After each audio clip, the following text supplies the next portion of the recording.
예, 반갑습니다. 자, 예상대로 지금 미국 시장이 급등이 나오고 있죠, 이번 주까지. 지난주에 제가 이제 그 산타 랠리까지 기대된다는 그런 말 드렸었는데, 이번 주에 발표했던 그 CPI가 아마 그 게임 체인저 역할을 좀 한 게 아닌가 싶습니다. 예상치보다 낮게 나왔었고, 그러면서 일단, 미국의 이제 긴축 종료 기대감이 시장에 이미 사실 뭐 지난주부터 작용한 것 같아요.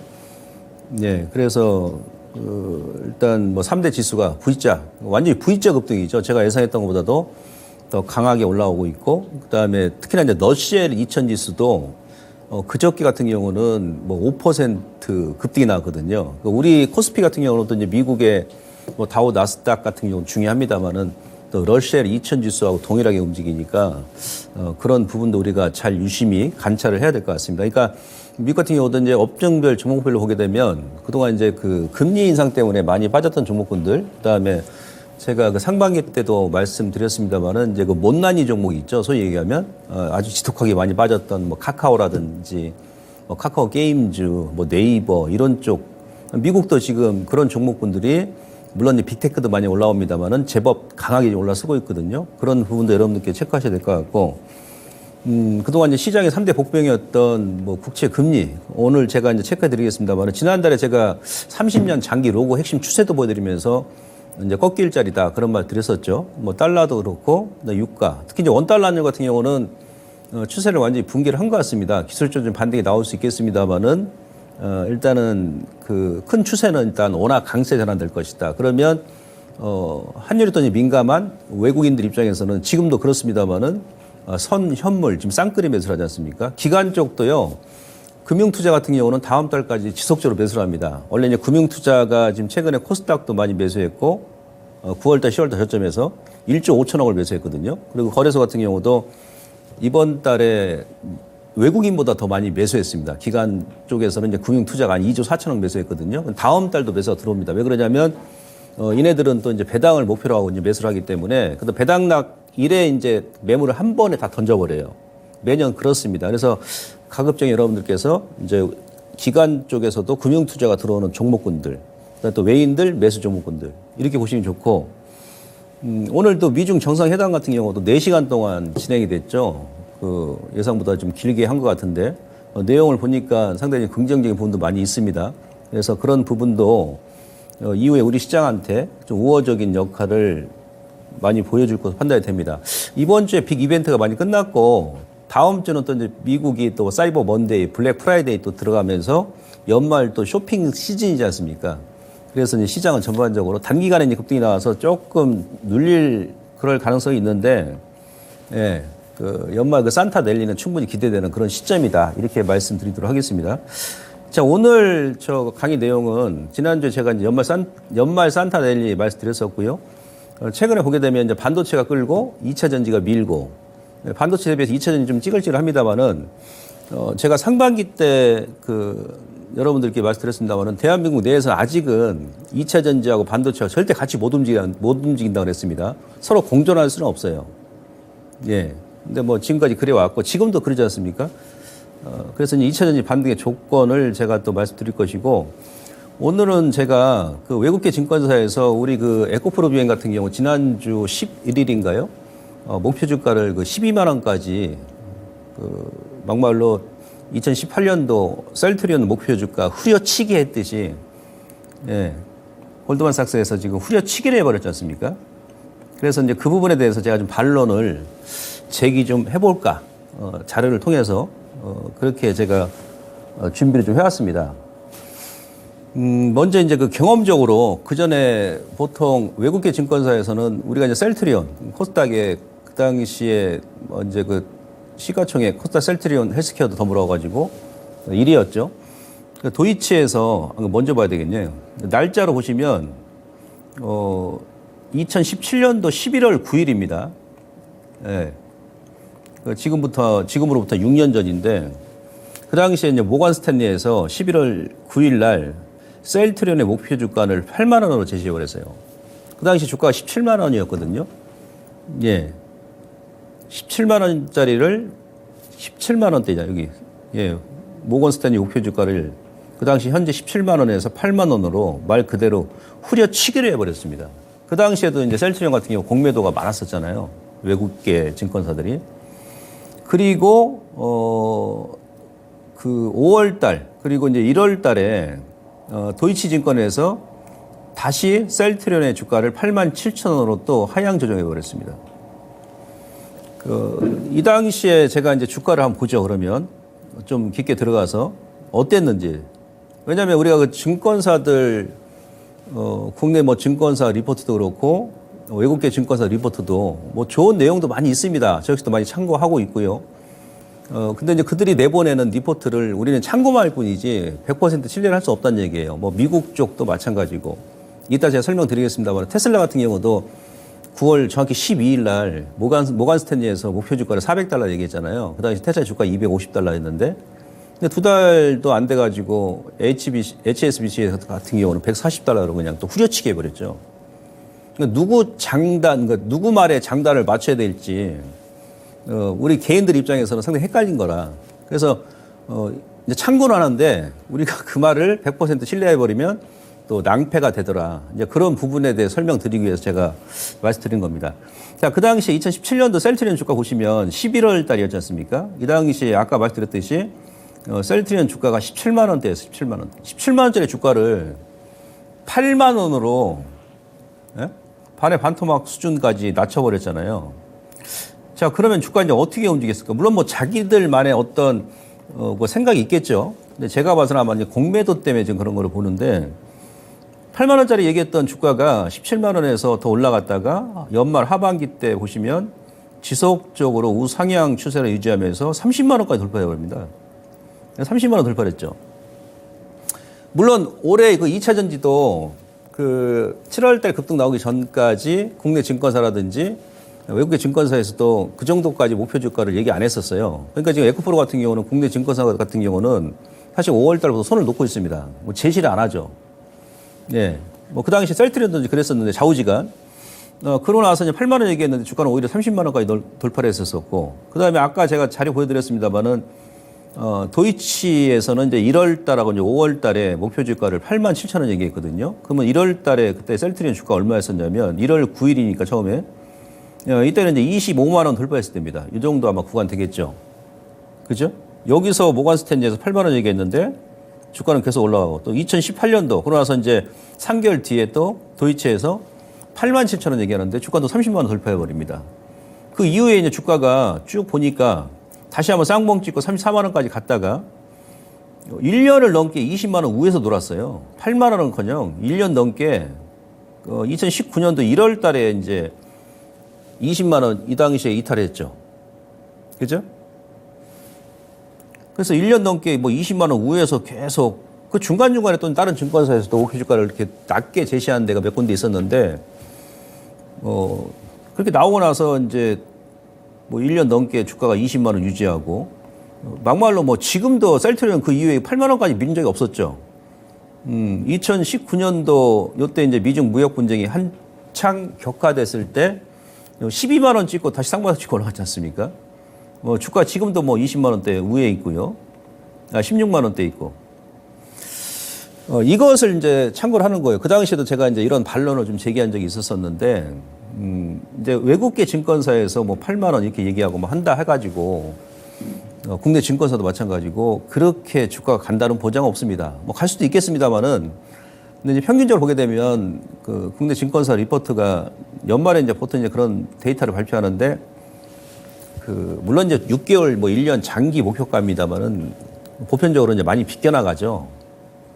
예, 제가 약간 좀 순화된 용어로 말씀드리는 거예요. 많이 비껴나갑니다.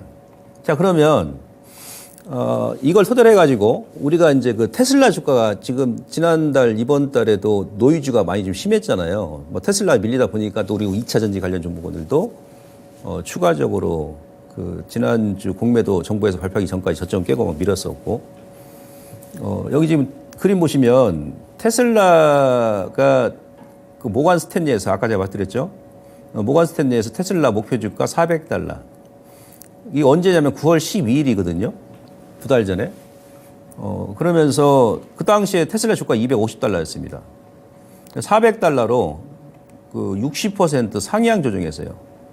미국은요, 이렇게 보면 그 뭐 테슬라 뭐 시가총액도 어마어마합니다만은 뭐 애플부터 해가지고 그 뭐 엔비디아 같은 경우도 시총이 뭐 1,000조가 넘고 뭐 마이크로소프트 같은 경우도 뭐 3,000조가 넘고 뭐 그런데 미국은 한번 목표 주가를 상향 조정하게 되면 이 무거운 주식들을 막 기본 50에서 100%까지 막 상향 조정해 버립니다.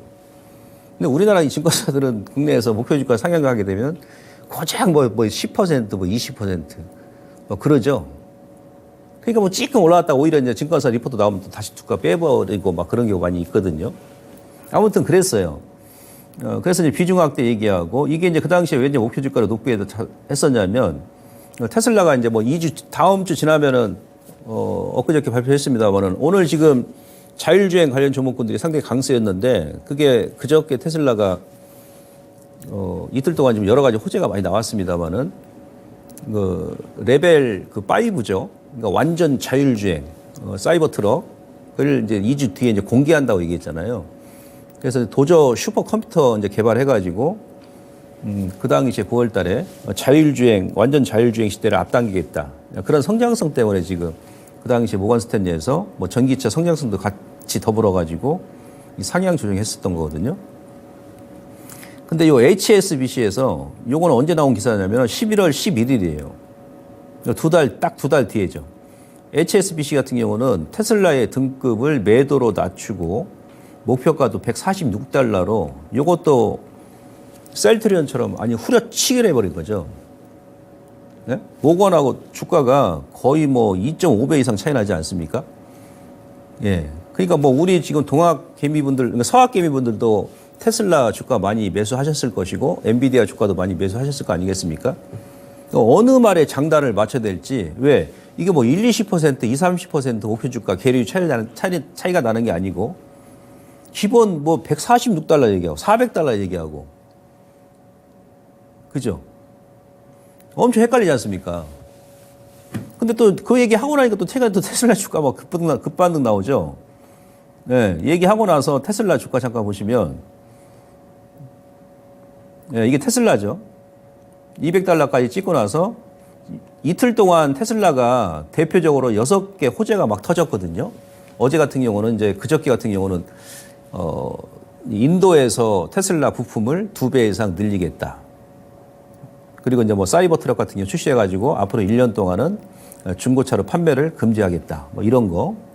그리고 이제 중국의 모델 Y하고 모델 3 작년하고 올 연초에는 전기차 가격을 인하를 해가지고 테슬라의 수익성이 악화되는 게 아니냐라는 의구심이 발생하면서 주가 좀 찌글찌글했었는데 그저께는 중국 시장 내에서 모델 Y와 모델 3 가격을 각각 2,500위안, 1,500위안 인상한다고 얘기가 나왔죠. 이거 뭐야?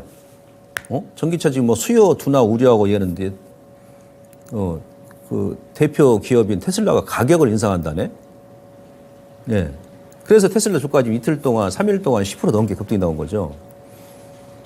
그래서 여기서는 우리가 일단 참고는 하는데 100% 우리가 증권사들, 특히 이제 외국계 증권사들 목표 주가를 신뢰를 하면 오히려 우리가 당합니다. 이런 부분을 제가 말씀드리려고 지금 보여드린 것이고, 이러니까 지금 막 우리 그 국내에서 테슬라 주가를 저렇게 막 후려치게 해버리니까 뭐 전기차 관련 종목분들 영향 없겠습니까? 안 그래도 좀 찌글찌글한데. 이거는 보시면 그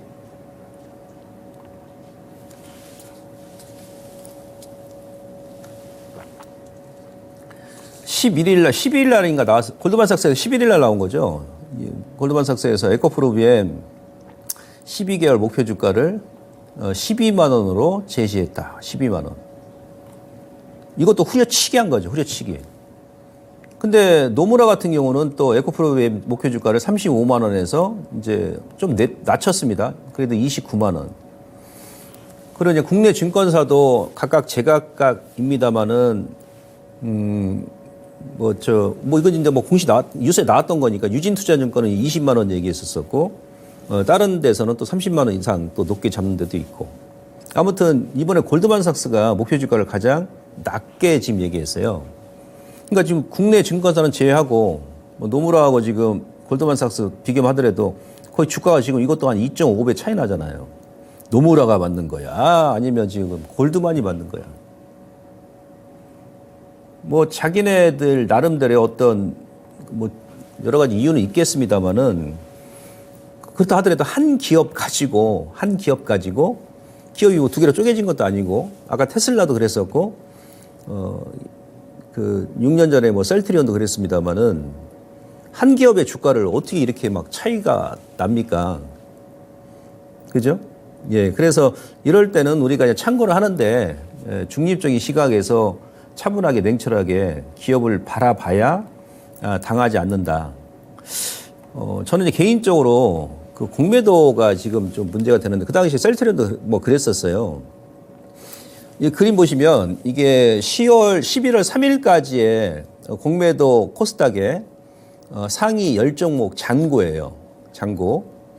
11월 6일 날, 그러니까 11월 3일이 금요일이었고 주말에 정부에서 공매도 금지 얘기하고 나서 11월 6일 그날 이제 에코프로 BM 코스닥 시총 1위 이 기업이 동시다발적 상한가 들어갔잖아요. 그러니까 11월 3일 제가 그래서 기준 금지하기 전까지의 기준을 보시면 이때는 HLB가 공매도 상위 1위였어요. 코스닥에.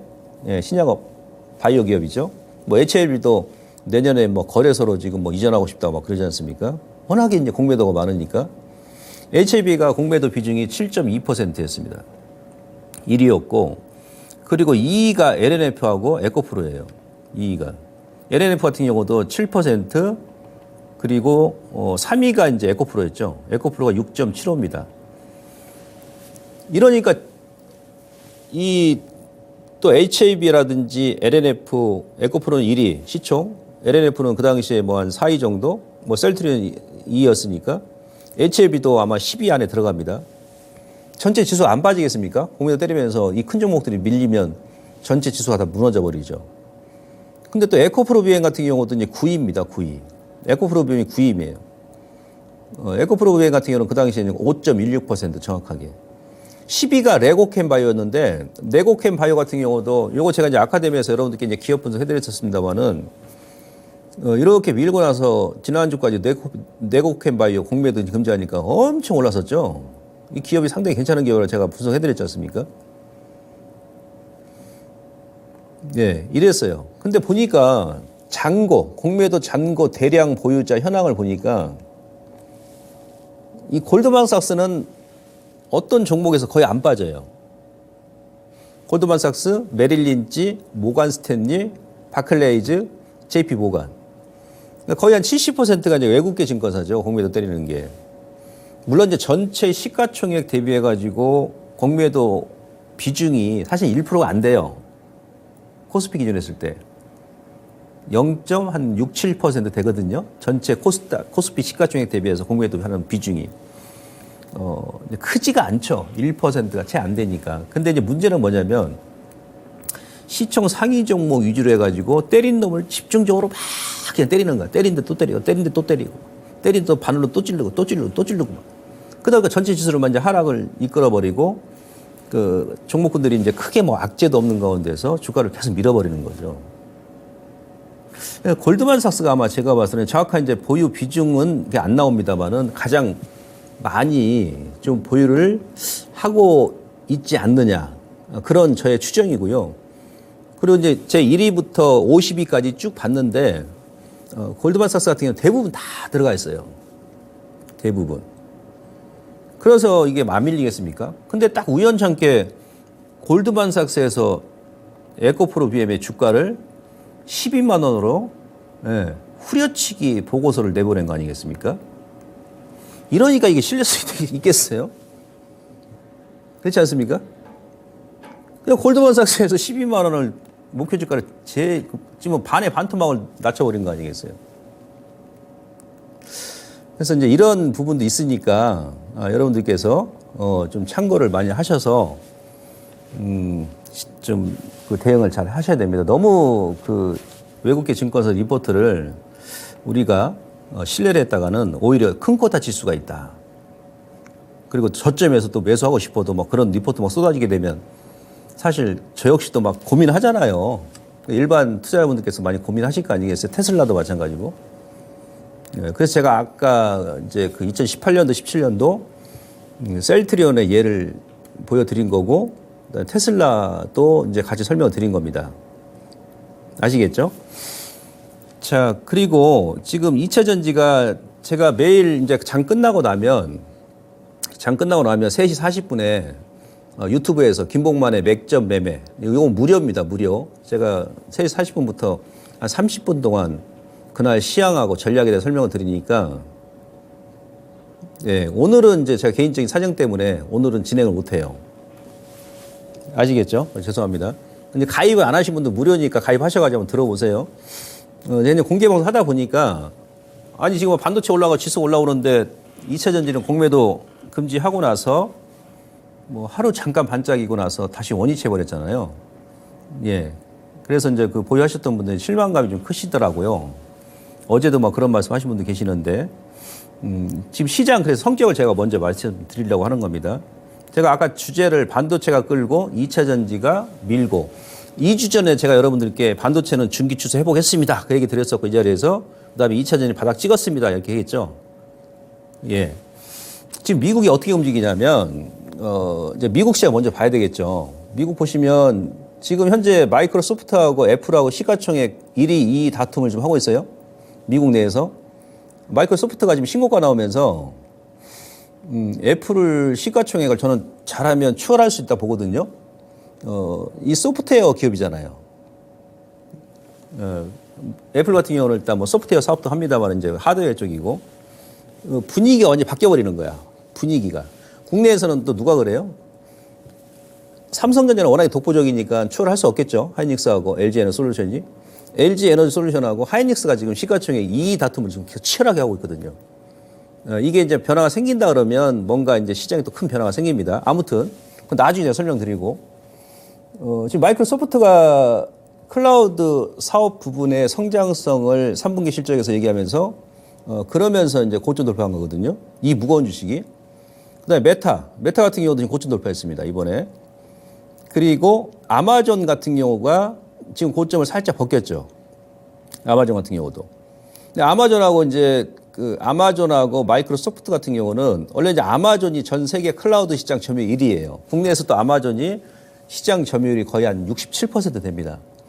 아마존이 클라우드 국내에 또 설비 투자를 2027년도까지 또 8조 원을 또 한다 그러죠.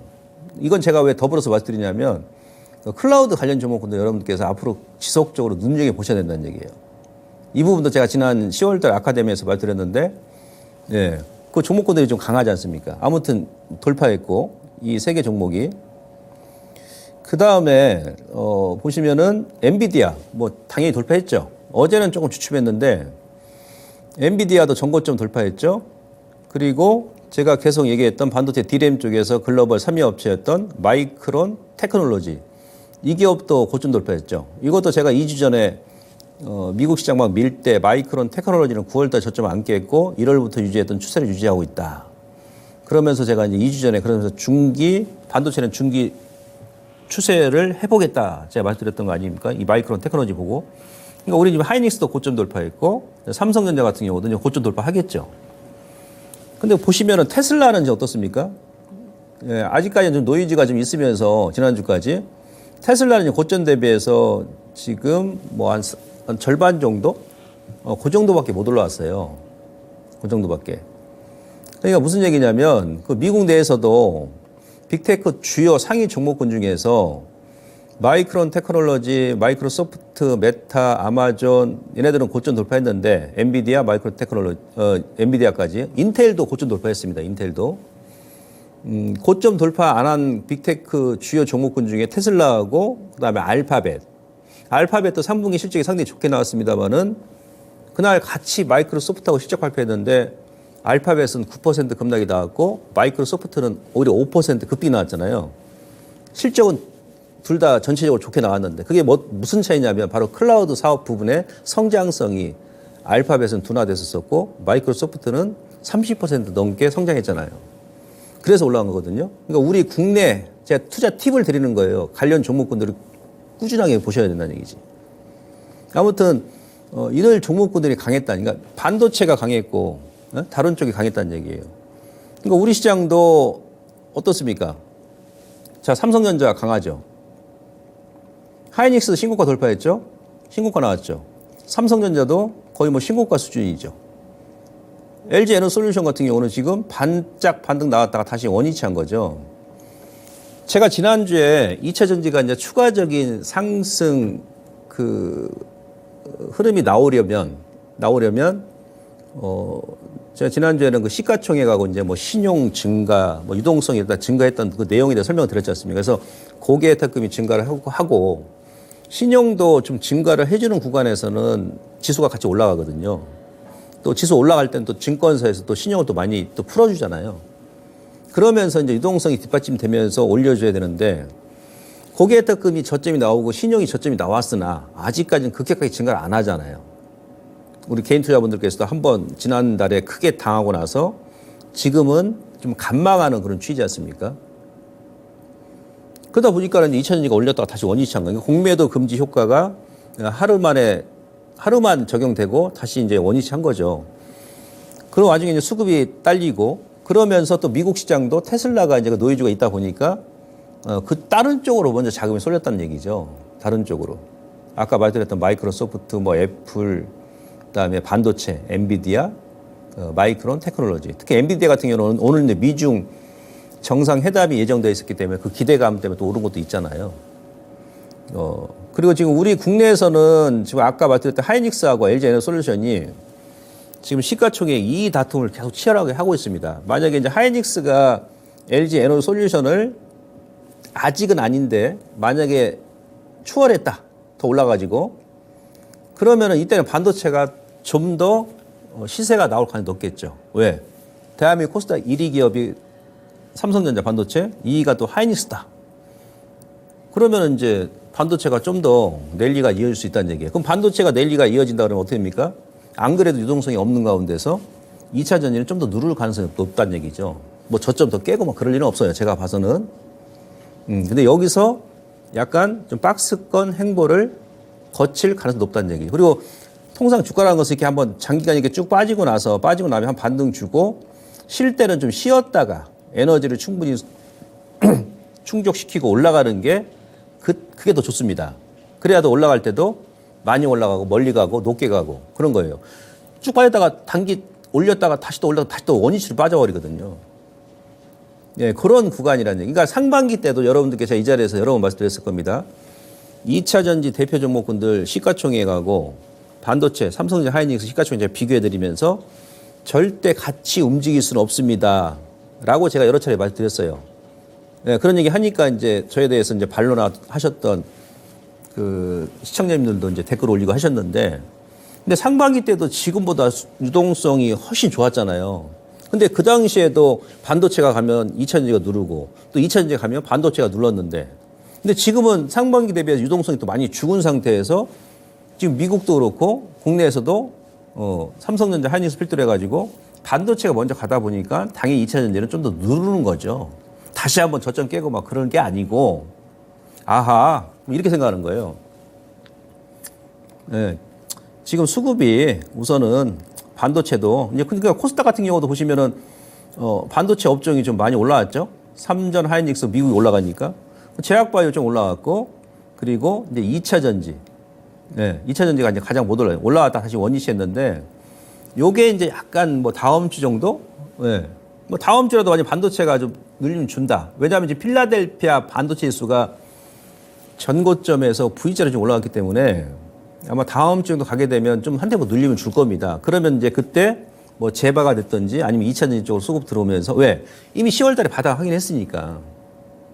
지금은 또 기관하고 이제 외인들이 또 매수가 많이 들어오는 그런 구간이기도 하고 이쪽으로 또 이제 들어올 수 있다는 얘기죠. 그래서 보유하신 분들은 뭐 새삼스럽게 뭐 10월 달에 그렇게 밀었을 때도 막말로 골드만삭스에서 목표 주가 뭐 에코프로인 같은 경우도 반에 반토막 내도 홀딩했는데 뭘 여기서 뭐 걱정하십니까? 좀 더 버티시는 거지. 그죠? 예. 그게 이제 우리가 보니까 수급에서 이렇게 보이잖아요. 수급에서. 어제까지 수급 보시면 자, 외국인이 전체 어제까지 보름 동안 11월 들어서 코스피 전체 매수한 금액이 2조 500억입니다. 2조 500억. 이 중에서 삼성전자가 1조 1180억이에요. 거의 절반 가까이 되잖아요. 절반 좀 넘나요? 삼성전자. 그리고 하이닉스가 5780억입니다. 다른 쪽에서 3500억 매수한 거죠. 삼성전자와 하이닉스가 전체 코스피 매수한 금액 대비해서 한 70% 넘게 작용한다는 얘기, 70%. 그러니까 뭐 다른 쪽은 좀 찌글찌글하죠. 물론 이제 기관 쪽도 금융투자에서 2조 4,500억 정도, 외국인보다 많이 들어왔어요. 이건 다 금융투자가 매수한 겁니다. 앞서 제가 말씀드렸습니다만은 금융투자는 다음 달까지 계속 매수 들어옵니다. 그래서 이제 배당 때문에 배당락 끝나고 나서 배당락일에 이제 한 번에 그 매도 물량이 뭐 1조, 2조 원씩 이제 투하해버려요. 그래서 연말까지는 금융투자가 계속 매수가 들어옵니다. 그래서 앞서 제가 말씀드렸듯이 금융투자가 매수하는 종목, 연말까지 또 외인들이 매수하는 종목 위주로 먼저 보시는 것이고, 근데 금융기관 쪽은 좀 골고루 매수합니다. 그러니까 기관도 삼성전자 8천억 매수했고요. 거의 뭐 한 40% 좀 안 되게 매수했죠. 하이닉스는 한 750억 정도 매도했는데 다른 쪽에서 많이 매수했어요. 1조 한 7천억 정도. 골고루 담더군요. 그나마 기관 쪽은 뭐 제바도 매수하고 뭐 경기민감주도 매수하고 건설주도 매수하고 뭐 그렇습니다. 개인 투자분들께서는 지금 4조 원 넘게 때렸죠. 그다음에 삼성전자가 이제 기관하고 외인들 매도한 만큼 개인들이 매도한 물량, 개인 투자분들께서 매도한 물량을 기관하고 외인들이 다 받았고, 뭐 하이닉스도 마찬가지예요. 5천억 매도하셨는데 이거 외인들이 다 흡수했죠. 다른 쪽도 한 1조 6천억 정도 매도를 했고. 지금 보시면은 외국인하고 기관들은 지금 뭐 쌍끌이 매수하고 개인들 물량을 꿀떡꿀떡 다 받아먹죠. 이럴 때는 여러분들이 매도하는 건 아니죠. 네, 수급이 매수 우위다. 메이저들이. 그때는 이제 같이 움직이는, 같이. 예. 아무튼, 이렇게 지금 외인들이 이제 반도체 쪽으로 매수해버리니까, 그러다 보니까 이제 2차 전지가, 공매도 금지 발표하고 나서 조금 지금 한 대포 누르는 겁니다. 그리고 이제 그날 발생했던 갭은, 메꾸는 게 좋아요. 이번에 메꿨지 않습니까? 그래서, 지금 미국 같은 경우도 아까 그 엔비디아라든지, 마이크론 테크놀로지, 그다음에 마이크로소프트 이런 종목군들, 이 시총 어마무시하게 높은 이 시가총액 이 강한 큰 종목들이 이 움직이는 거 보십시오. 엔비디아는 어저께 이제 좀 조정이 나왔잖아요. 10일째, 그러니까 9일 동안 계속 5일선도 안 깨고 올라갔어요. 다른 종목도 마찬가지. 우리가 여기서 뭘 느낍니까? 왜 우리가 제가 산타넬리 말씀드리는 거예요? 이거 개인들이 이렇게 올리겠습니까? 이 큰 시가총액 이렇게 높은 종목군들을. 어지간한 세력들이 들어온 게 아니라는 얘기예요, 이거는. 아주 큰 손들이 지금 미국 시장에 입성해가지고 저는 이제 엔캐리 자금이 다시 복귀했다 생각하는데, 진짜 뭐 주포들이 들어온 거죠. 이 무거운 종목군들을 뭐 7일부터 9일 동안 5일선을 한 번도 안 깨고 이렇게 막 동시다발적 올릴 정도면 엄청난 세력들이 입성했다는 얘기죠. 그래서 아마 연말까지도 미국 시장은 좀 지속적으로 움직이지 않겠다는 관점이고, 자, 그래서 2차 전지는 어떻게 하시냐면 우선은 지금 유동성이 좀 부족하니 그러면 지금 이번 주까지 반도체가 강했으니까 다음 주에 좀 누릅니다. 미국도 반도체 관련 종목군들 누를 것 같아요. 그러면 이 수급 분산 현상이 나오면서 현상이 나오면서 이게 2차 전지로 오게 되면은 또 2차 전지가 다음 주에 올라가겠죠. 아니 뭐 재발 온다든지 적어도 이제 반도체에서 나온 종목 자금이 다른 쪽으로 막 흡수되고 막 그러지 않을 겁니다. 그 다음에 이제 말씀드렸던 고객예탁금 증가, 거래대금 증가 여부, 요게 중요한데, 요거는 이제 조금 더 지나봐야 됩니다. 그래서 제가 지난번부터 말씀드렸습니다만은 V자 반등보다는 계단형 상승, 지금 엎치락 뒤치락, 1차 상승 나오고 한번 눌림 주고 여기서 조금 에너지를 더 이렇게 충족하는 게 좋아요. 그래야 멀리 가고 높게 가고, 그렇습니다. 진드건이 또 가는 거예요. 그래서 이제 그 고점에서 매수하신 분들은 추가 반등을 기다리는 전략이 합리적이고, 그다음에 증권사, 특히 외국계 증권사. 우리가 옛날에 조선업종도 그랬습니다. 2005년도에서 2007년도 뭐 삼성중공업, 현대중공업 뭐 10배 막 폭등 나올 때도 전 세계에서 조선주가 가장 많이 상장된 나라가 대한민국입니다. 대한민국 글로벌 1위니까. 그러니까 외국에는 이렇게 우리나라처럼 조선주가 많이 상장한 나라가 없어요. 그러니까 외국인들도 외인들이 무슨 AI입니까? 뭐 생성형 AI예요? 외국계 증권사라고 뭐 리포터 더 받는다는 보장이 있습니까? 그죠? 그러니까 조선업체가 없으니까 그 당시에 조선주들에서 현대중공업 4만 원 돌파하니까 비싸다고 맨날 목표가 낮춰버리고 삼성중공업 고작 10,000원 돌파하니까 목표가 낮춰버리고 그랬던 삼성중공업이 나중에 한 2년 뒤에는 뭐 5만 원, 5만 7천 원까지 가고 현대중공업 같은 경우는 막 18만 원 막 가고 막 그랬잖아요. 지금 2차전지 같은 경우도 전 세계에서 우리나라가 가장 많이 상장돼 있죠, 사실은. 그죠? 예, 뭐 유럽이라든지 뭐 미국 같은 데 2차전지 배터리 관련 기업들 많이 상장 안 돼 있잖아요. 그러니까 2차전지만큼은 우리나라 기업들, 우리나라 또 이제 국민들, 또 우리나라 전문가님들이 제일 많이 아실 거라 생각됩니다. 그래서, 참고는 하되 100% 신뢰는 하지 말자. 예, 100% 신뢰는 하지 말자. 요거 제가 더불어서 말씀드리도록 하겠습니다. 자, 그리고 이제 시황 쪽으로 잠깐 넘어갈게요. 지금 이제 산타넬리가 이제 기대되는데, 이제 요것도 제가 몇 번 말씀드렸습니다. 원래 미국 같은 경우는, 연말, 그러니까 4분기가 가장 강해요. 4분기가. 연중에. 4분기가 가장 강합니다. 10월부터 12월까지. 11월이 가장 강해요. 우리 시장도 마찬가지예요. 제가 코스피 25년 동안, IMF 때부터 작년까지, 올해까지 25년 동안에 월별 주가 상승률 그 데이터 보여드린 적이 있는데 11월, 12월이 가장 강했죠. 11월, 12월이. 사실 미국도 10월 달에 그렇게 안 뺐어요. 제가 지난 시간에 글로벌 주요국 10월 달에 하락률 제가 보여드렸지 않습니까? 우리만 가장 많이 뺐었지. 제가 그때 그랬잖아요. 뭐 이스라엘보다 더 많이 뺐다고 코스닥 같은 경우는. 그래서 그리고 이제 지금 바이든 행정부가 내년이 대선이잖아요.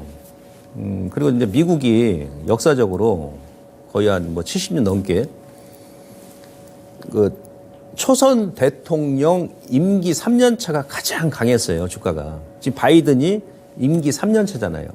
이게 이제 4년 차까지는 3년 차보다는 조금 상승률이 낮아지는데 4년 차까지는 괜찮았습니다, 미국 시장이. 선거 때문에 그래요, 선거 때문에. 선거. 그러니까 이제 미중 관계, 미중 정상이 오늘 회담한 것도 그죠? 바이든은 내년 대선이니까 또 중국 도움이 필요할 것이고, 시진핑은 지금 중국의 청년 실업률이 25%가 넘거든요. 뭐 한간에는 뭐 서방 언론에서는 40% 넘는다 그러는데, 우리나라도 지금 청년 실업률이 지금 한 5%좀 넘습니다. 근데 중국은 지금 25%예요. 저 난리 나죠? 이대로 계속 나갔다가는 난리 납니다. 노동자가 시위하는 거하고 1년에 대학생들이 1,200만 명이 대졸자가 배출이 되는 중국 같은 경우는 먹물 시하고 노동자 시하고는 근본적으로 틀린 거거든요. 그러니까 중국도 아쉽고 미국도 지금 아쉬운 입장이야. 그래서 미중 간의 오늘 그 정상회담도 하반기에 특히 우리나라가 가장 큰 수혜지 않습니까? 나쁠 게 없다. 요거 제가 말씀드리고, 그 다음에 이제 이것도 제가 딱 지난달에 몇 번 제가 보여드렸어요. 국채금리가 올라서 그래서 우리 시장도 뺐었었고, 미국도 빠지고 막 그랬습니다만은, 이거 제가 30년 장기 로고 핵심 추세도 제가 보여드렸죠. 10년물 국채 수익률이 5% 구간. 그러니까 요 트렌드 돌파하고 나서 금리를 워낙에 빨리 올랐으니까 그 다음에 이제 딱 랠리가 나왔는데 요 5% 초반 자리가 30년 저항 자리라고 그랬잖아요. 어지간하면 이거 돌파 못한다. 돌파하더라도 제가 꺾인다 그랬죠. 그때 이제 여기가 매물 공백존이라 레인지 안에까지 집어 넣어버렸어. 여기는 매물이 없는 자리니까 5%를 돌파시킬까 말까 하다가 막 그러면서 시장 막 밀어버린 거예요. 그러면서 유럽의 유로존 그 통합 10년물 국채 수익률도 제가 28년 저항이라고 했죠. 딱 거기서 얻어맞은 겁니다. 거기서. 그래서 제가 지난달에 10월 달에도 공개 방송에서 여러분들 한치의 흔들림 없이 공개 방송에서 그것도 단 한 주도 손절하지 마시고 이를 악물고 버티시라고 그랬지 않습니까? 이를 악물고 어금니가 깨지면 제가 임플란트 해 넣으시면 된다고 그랬죠. 손실을 낮춰가지고. 그래서 그랬던 거죠. 거기서 얻어맞은 거죠. 여기서 얻어맞은 게 추세 못 돌립니다. 어지간하면. 무슨 얘기냐. 이제 국채 수익률이 계속 안정화될 것이다. 반대로 국채 가격 어때요? 얘도 레인지 안에까지 집어넣고 나서 저점을 살짝 깨고 나서 여기서 이제 반등 나오는 거죠. 지금은 주식을 매수해야 되고 채권을 매수해야 되는 거죠. 달러 팔아가지고. 네, 중기적으로는 예, 이런 자리. 그래서 이런 자리에서 뭐 20년, 30년 저항 자리에서 제대로 이번에도 제대로 얻어 맞았어요. 단기적으로는 좀 이제 반등 또 나오겠죠. 그러나 장기적으로는 이런 장기 저항선에서 얻어맞고 떨어지면 추세를 더 이상 못 돌립니다. 그러면 이제 우리 주식시장도 이제 우리가 어느 정도 가늠을 해볼 수 있잖아요. 원달러 환율도 지금 완전히 추세를 붕괴했지 않습니까? 거기다가 제가 또 이 그림 보여드렸죠. 4분기가 또 이제 강한 이유가 뭐냐면 미국 지금 빅테크 위주로 많이 반등이 나오잖아요. 테슬라는 이제 투자 뭐 자금이 많이 들어가서 뭐 그런지 모르겠습니다만 사우지가 미국 같은 경우는 아까 뭐 애플이라든지 빅테크 관련 종목군들 그 기업들 가진 게 현금밖에 없잖아. 가진 게 현금밖에 없잖아요. 그죠? 그래서 상반기에서 또 빅테크 위주로만 올랐었던 것이고 금리 인상 했었어도 자사주 매입이라 자사주 매입. 자사주 매입 ETF 차트 제가 지난번에도 보여드렸죠. 여기 이때도 제가 10월달 급락 나올 때 이거 같이 보여드렸습니다. 여기서 그러니까 미국의 기업들은 실적 발표하기 한 달 전부터는 자사주 매입 못해요. 법적으로 금지되어 있습니다. 주가 가지고 장난할까 봐. 실적 발표 주요 기업들 끝나고 나니까 어떻습니까? 바로 급등 나버리죠. 그럼 자기 주식 먼저 자사주 매입하겠죠. 위탁을 하든 뭐 직접 매매를 하든 간에. 우리나라 같은 경우도 그 기사 나왔죠. 지지난주에 10월달 급락 나올 때 상장사들이 그 1조 원 가까이 자사주 매입했다고 그러잖아요. 10월달에 1조 원. 그것도 위탁이 아니고 직접 취득을 했다고 그러지 않습니까? 그만큼 싸니까 한 거죠. 싸니까. 그래서 자사주 매입 효과도 상당히 나타나는 거예요. 지금 현재 빅테크 급등 나오는 이유가. 제가 볼 때 아마 고점 넘길 수도 있어요. 현재 상황이다 그러면 이런 효과 있었었고 그다음에 51선까지 갭으로 돌파했기 때문에 이런 패턴은 눌러 다시 간다는 얘기죠. 그다음에 이제 수급적으로 보시면 요것도 제가 지난달에 말씀드렸었는데 외인들의 올해 이 특성이 있었다 그랬습니다. 외국인들 코스피 같은 경우 1월 달부터 5월 달까지 5개월 동안 꾸준히 매수했어요. 한 달도 안 빼고. 특히 지수 저점이었던 1월 달에 가장 많이 매수 6조 3천억. 5월 달에 중간 저점이었던 5월 15일이 저점이었잖아요. 그때 또 4조 2천억을 또 많이 매수했습니다. 외인들 보게 되면 타이밍이 기가 막힙니다. 거의 최저점에 막 쓸어 담고 어느 정도 올라오게 되면 또 차익하는데 또 이제 시장 충격 없이 야금야금 또 매도하죠. 그래서 제가 이제 외인들 그 매수하는 그런 종목군들 많이 보는 것이고요. 기간이라든지. 그 타이밍을 또 제가 좀 기다리는 거죠. 6월부터 이제 또 10월까지 5개월 연속 또 매도를 했어요. 5개월 연속. 이것도 공부했죠. 외인들이 이제 이때 매도한 것은 대부분이 2차 전지였다. 2차 전지. 그런 제가 분석해주고 나서 이제 일주일 있다가 이제 2차 전지 급등 나왔던 거 아니겠습니까? 그래서 제가 이제 11월 때 5개월 연속 때렸기 때문에 어지간하면 이제 12월부터는 들어올 것이다. 왜? 10월 31일 날 코스피가 2,300을 살짝 깼었잖아요. 말일 날. 그때 밸류에이션 측면으로 PBR이 0.82, PER이 9.7이었어요. 그 데이터 제가 보여드리면서 10년이 아니고 15년이래 최저 그 가소평가된 구간이다. 그런 말 드렸잖아요. 그럼 기관하고 외인들 모르겠습니까? 그러니까 매수가 들어오는 거죠. 뭐가 됐든 간에. 거기서 우리 개인 투자자분들 많이 매도했잖아요. 근데 지금 이제 지수 좀 반등 나왔는데 지금 PBR이 0.88이거든요. 10월 달에도 그냥 2,300 깰 때도 눈 하나 깜빡 안 하고 버텼는데 뭘 지금 또 흔든다고 뭘 새삼스럽게 겁먹냐고요. 여기 되신 분들은 눌림 때마다 타이밍 조절하면서 매수지. 이렇게까지 분석해서 접근하면은 어떻게 그냥 발 끝에서 매수해가지고 정수리에서 매도할 수 있는 건 아니고요. 좀 분할로 접근하시면 눌릴 때마다 전혀 무리가 없다. 지금 뭐 우리나라 주가가 만약 고평가 영역이다 그러면 제가 이런 말씀 안 드리고 그다음에 공매도 정부에서 이제 그날 상한가 막 2천이 들어왔잖아요. 11월 6일 얘기한 상한가 막 들어왔지 않습니까? 에코프로하고 막 이런 종목군들. 물론 공매도 금지 재료도 작용한 것도 이제 큰데 근데 워낙에 저평가였던 그런 구간이었다는 얘기지, 그 자리가. 만약에 지금 우리나라 주가가 지금 고평가다. 대한민국 뭐 펀더멘탈 아니면 코스피 밸류에이션 기준 했을 때 그러면 아무리 정부에서 공매도 금지한다 하더라도 이렇게 상가 못 가요. 워낙에 싼 구간이었었고 거기다가 공매도 금지 재료가 나오면서 그러면서 지수가 그날 시가총액 코스피가 104조가 증가했고 하루 만에 그러니까 2달 만에 200조가 감소했는데 하루 만에 그냥 200조 감소한 폭의 절반을 메꿔버린 거예요. 늘어나 버린 거죠. 제가 말씀드렸잖아요. 지난 시간에도. 코스닥도 마찬가지고.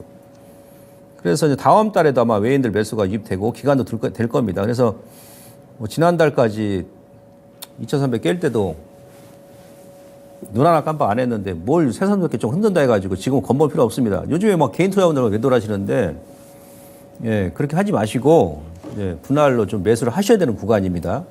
자, 코스닥도 마찬가지예요. 코스닥 같은 경우는 원래 이제 거래소는 외국인들이 주포고 코스닥은 이제 기관이 주포인데 기관 중에서도 이제 금융투자가 주포입니다. 금융투자. 그러니까 금융투자 같은 경우는 이제 8월달, 그다음에 9월달, 10월달에 특히 이제 9월, 10월달 이 저점에서 코스닥을 1조 5천억을 쓸어 담았습니다. 제가 보니까 반도체 쪽이 많거든요. 반도체. 그래서 그 마이크론 테크놀로지 지금 신고가, 한인스 신고가, 삼성전자 신고가. 그 관련 종목을 여러분들 지금 사셔야 돼, 코스닥에서. 아무거나 이것저것 보시는 게 아니고. 이제 반도체도 이제 옥석 가리기가 들어가야 돼요. 그 이유는 제가 다음 시간에 설명드리겠습니다만은 이제 반도체도 여러분들 아무 종목 들어갔다 당합니다. 그 마이크로 테크놀로지가 왜 신고가 갔는지, 하이닉스가 왜 신고가 갔는지. 그게 단순하게 이제 AI뿐만이 아니고 HBM뿐만이 아니에요. 다른 또 진정으로 수혜주가 있거든, 코스닥에. 그런 종목군들 지금 쓸어 담거든요, 기관 애들이. 담았다, 밑에서. 그런 종목원이 가져가면 된다는 얘기죠. 아무튼, 금융투자 같은 경우는 올해 지금 한 1조 6천억 누적 순매수인데, 우리 개인 투자자분들만 지금 매도하잖아요. 거래소도 그렇고. 이런 부분을 참고하시고, 너무 지금 겁먹을 자리 아닙니다. 다시 한번 말씀드립니다만은.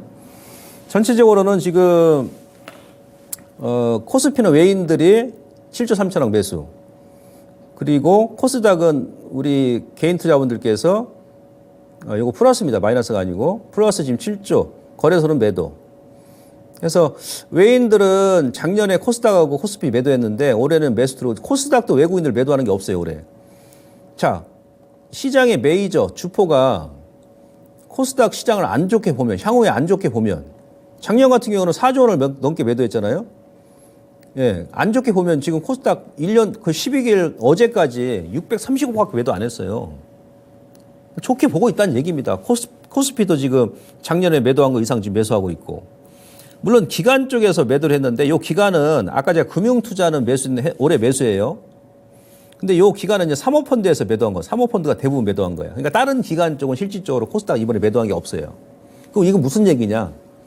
예, 이후에 코스닥도 좋게 보고 있더라. 라는 부분을 우리가 수급적으로 읽을 수 있다는 얘기죠. 그래서 정리 들어갑니다. 정리를 들어가면 그 연준, 긴축 종료 기대감 업. 연말까지 산타랠리 지금 기대하고 그 다음에 뉴욕 증시는 완전히 중기 추세, 상승 추세를 회복했습니다. 아시겠죠? 아직도 국내 증시는 10년 이래 최대 가속 평가 구간이다. 저평가 구간이다. 반도체 중기 추세 유지, 2차 전지 바닥 탈피 구간인데 반도체가 끌고 우선 당분간은 2차 전지는 이제 밀고. 그래서 전체적인 전략은 여전히 4분기 저점 매수 구간이고 바이앤홀드고 고점에 물리신 분들은 좀 더 인내하시고 좀 가져가는 전략이 합리적이다. 이렇게 말씀드리면서 오늘 강의 여기서 마무리하고요. 저는 다음 시간에 다시 찾아뵙도록 하겠습니다. 고맙습니다.